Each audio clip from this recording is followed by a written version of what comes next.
So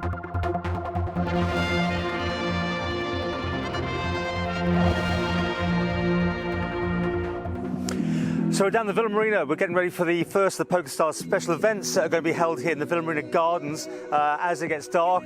Everything's getting set for 8 p.m. when the front there of the Villa Marina will be turning literally 3D by the magic of projectors that are behind me over here, and there's quite an array there, plus lots of pyrotechnics are in place. The actual fireworks display is on Saturday night, but the light show is going to be quite impressive, and every night at 8 o'clock people are welcome to come down and see the show.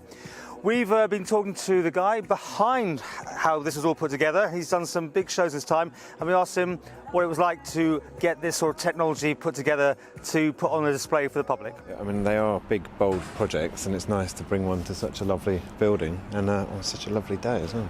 What are the challenges you've had to do for this? Well, there are always creative challenges because the needs of the client and the needs of the brand are always quite complicated. And there's a lot of stuff to talk about in the Isle of Man. It's quite a connection in the content with the island. So there were quite a few things to work through and choose to feature in the piece. Technically, obviously getting the equipment here was quite a challenge because there have been a lot of really, really helpful and collaborative people on the island, but we had to bring some of the kit with us. So the transport was a bit of an issue. Other than that, technically, everything's gone reasonably smoothly. We're dealing with potentially bad weather, although you wouldn't know it today. So everything has to be sort of ready for foul weather. But again, it's proven to be quite nice at the moment. It's amazing that what you've put on the screen. I mean, you've had to paint the doors out, put in areas that, especially for your projectors to do their tricks. Yeah, that's right. So we use we tend to use the architecture of the building as much as we can, and we use that in the content. So we kind of complement the architecture, and we use the architecture to inform some of the transitions within the content. But in this case, because there were these big arches on the front of the building, we filled those in.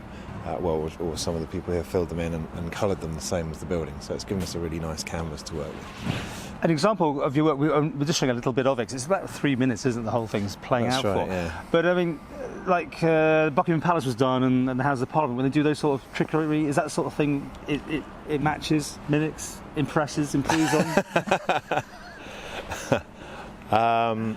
This improves on all of the projects that you've mentioned, yeah. None of those were done by us. I see.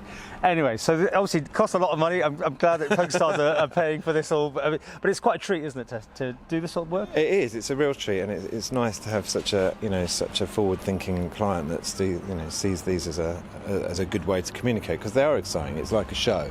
It's not an advert or a light show. It's a proper performance piece, and when people come here and watch it, they're going to talk about it, and it's going to cause a stir.